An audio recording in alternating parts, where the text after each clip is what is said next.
তাই মহল্লায় ঐক্যবদ্ধ হয়ে 25শে মার্চের কালরাত্রিতে পাকিস্তানি সেনাবাহিনীর বিরুদ্ধে লড়াই করেছিল, রক্ত দিয়েছিল।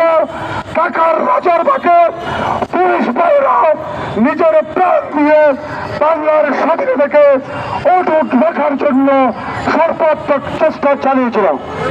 এই দীর্ঘ 9 মাসে তাদের নেতারা ভারতে প্রশিক্ষণের নামে সেখানে আশ্রয় গ্রহণ করেছিল।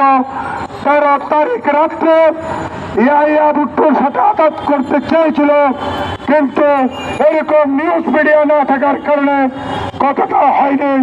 বাংলাদেশের 14 তারিখ থেকে বিভিন্ন অঞ্চলে স্বাধীনতার সুফল ভোগ করতেছিল।